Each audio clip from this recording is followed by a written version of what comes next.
Hello students, electronic second year. मैं उम्मीद करता हूँ आप लोग बिल्कुल स्वस्थ होंगे और फिट होंगे। तो इसी के साथ में आज शुरू करते हैं अपना अगला लेक्चर। लेकिन आप लोगों ने पिछले लेक्चर में आप लोगों ने पढ़ा था यूनिट ऑफ एटेन्यूएशन, यानी कि एटेन्यूएशन की यूनिट्स क्या क्या होती हैं, जैसे डेसिबल और नेपर। इन दोनों के बारे में आप लोगों ने पढ़ा और आशा करता हूँ कि आप लोगों को समझ में भी आ गया होगा। तो अब इसके बाद में आप लोगों को अगला टॉपिक मिलता है डिज़ाइन ऑफ एटेन्यूएशन सर्किट या फिर design of symmetrical T type attenuator, यानी कि आपको टी टाइप एटेन्यूएटर डिज़ाइन करना है। तो आपको पहले ही बता चुके हैं कि जो आपका एटेन्यूएटर सर्किट जो होगा उसमें हम लोग रेजिस्टेंस का यूज़ करते हैं, ठीक है। और बात हो रही है यहाँ पे टी टाइप की। तो कोई भी टी टाइप हम कैसे ड्रॉ करेंगे, देखिए टी टाइप ड्रॉ करने के लिए नॉर्मली आप यही तो करते हैं। इस तरह से आपने 3 रेजिस्टेंस लगा दिए, 2 आपने सीरीज में लगाया, 1 पैरेलल में लगा दिया, ठीक है। ये आपका क्या हो गया, टी टाइप डिज़ाइन हो गया। लेकिन ये क्या है, टी टाइप अगर रेजिस्टेंस आपने लगा दिए तो ये आपका क्या एटेन्यूएटर हो गया। तो ये आपका टी टाइप एटेन्यूएटर डिज़ाइन हो गया। लेकिन उसके लिए आपको R1 R2 R3 जो भी आपका है उसको भी देना पड़ेगा। बात हो रही है सिमेट्रिकल की, तो यहाँ पे R1 R2 R3 आप नहीं कर सकते हैं। सिमेट्रिकल में क्या होना चाहिए, सीरीज़ वाली ब्रांच आपकी सेम होनी चाहिए, यानी कि R1 R1 और ये क्या होना चाहिए, R2 होना चाहिए, तभी तो आपका सिमेट्रिकल होगा। और इसको आप आउटपुट रेजिस्टेंस से इसको टर्मिनेट कर दीजिए, ठीक है, इस तरह से। तो इसको हम बोल देंगे R0, ठीक है। अब यहाँ पे एक सोर्स हमको लगाना पड़ेगा आपको, ठीक है, सोर्स लगाइए यहाँ पे। तो ये आपका सोर्स हो गया, इसको आप लोग VS नाम दे दीजिए, VS, ठीक है। और एक यहाँ पे सोर्स रेजिस्टेंस भी लगा दीजिए साथ में, जो कि हमारा क्या हो जाएगा, RS हो जाएगा, ठीक है। तो ये आपका टी टाइप एटेन्यूएटर तैयार हो गया। अब बात करते हैं इसके डेरिवेशन की। तो देखिए, अगर आपने कुछ डिज़ाइन किया है तो उसमें उसकी वैल्यूज़ चाहिए होती है। जैसे आपने R1 R2 क्या इसको मान लिया आपने, तो अब R1 R2 की आपको वैल्यूज़ चाहिए होंगी, ठीक है। तो चलिए देखते हैं वैल्यूज़ कैसे निकालते हैं। तो इसमें आप करंट पहले फ्लो करवाइए। देखिए, सोर्स से करंट आपकी जाएगी, कौन सी जाएगी, सोर्स करंट, यानी कि IS। और यहाँ तक जो आपका आउटपुट है, यहाँ तक करंट पहुँचेगी कौन सी, या तो रिजल्टेंट करंट कह दीजिए IR, या फिर आप लोग इसको R0 भी I0 भी कह सकते हैं, I0, ठीक है, क्योंकि R0 यहाँ पे माना है। लेकिन इसको आप IR करके रखिए, क्योंकि आपने एक फार्मूला पढ़ा होगा N = IS अपॉन IR। ये फार्मूला आप लोगों ने पढ़ा होगा, इसीलिए इसको यहाँ पे IR मान लिया गया है। तो चलिए शुरू करते हैं। देखिए, फाइंड आपको क्या करना है, R1 और R2 की वैल्यू केवल फाइंड करनी है, ठीक है।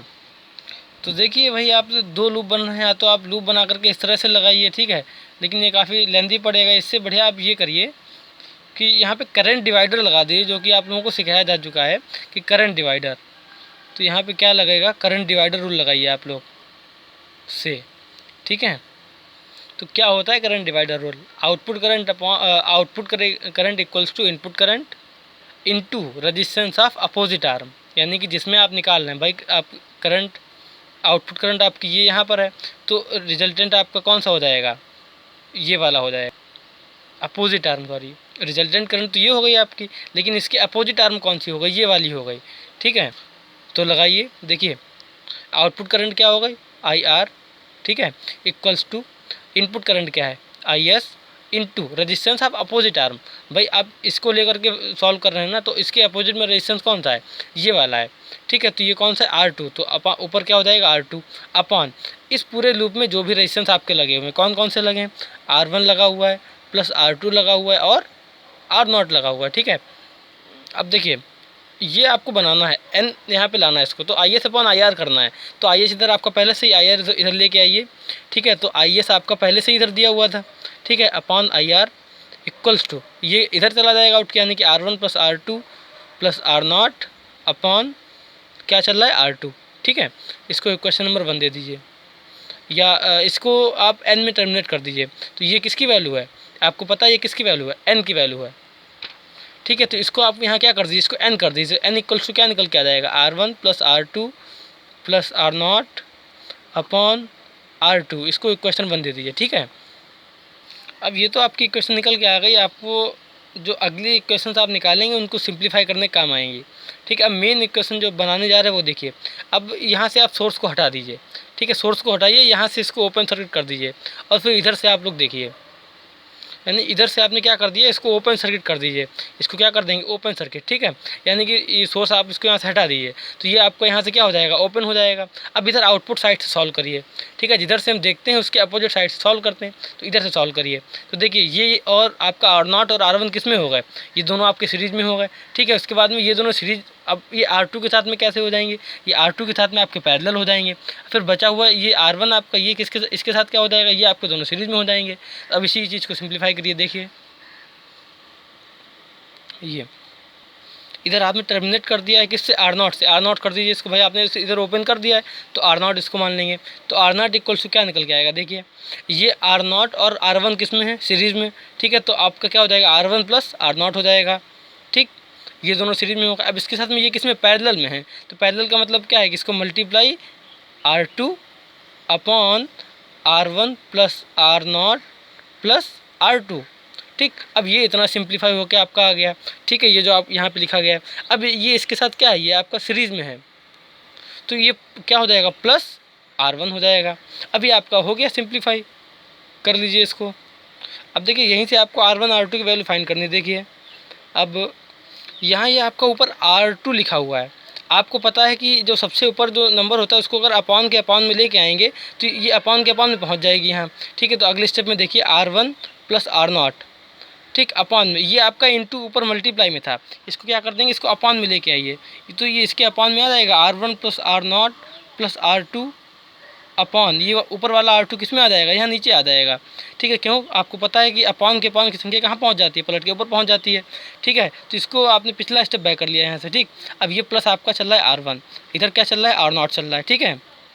और ये वैल्यू आपकी किसकी है, ये वैल्यू आपने पहले से इसको n लिख रखा है, तो ये आपका किसकी हो गई वैल्यू, R1 प्लस R0 ऊपर चल रहा है अपॉन में, ये वैल्यू किसकी हो गई, n की हो गई। ये समीकरण 1 से लिखेंगे, समीकरण 1 से, ठीक है। ये किसकी वैल्यू हो गई, n की, प्लस R1 चल रहा है आपका, इधर आपका चल रहा है R0, ठीक है। तो यहाँ से आप R1 की वैल्यू सीधे सीधे आप फाइंड आउट कर सकते हैं।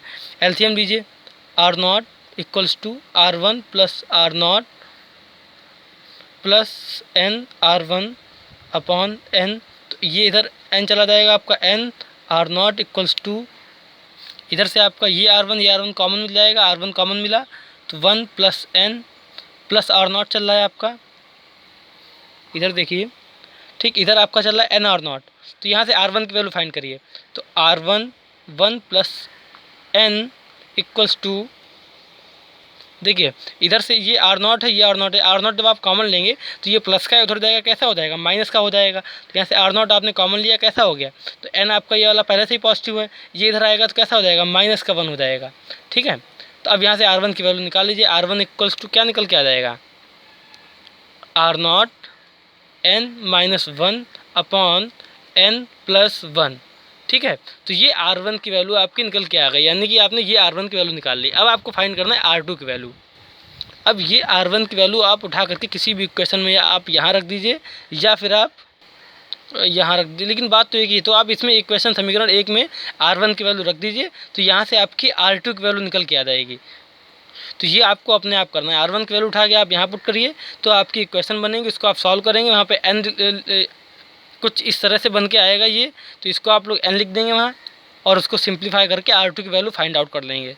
तो R2 की वैल्यू आपकी निकल के आएगी R0 2n upon n minus 1 n plus 1, कुछ इस तरह से वैल्यू आपके R2 की निकल के आ जाएगी।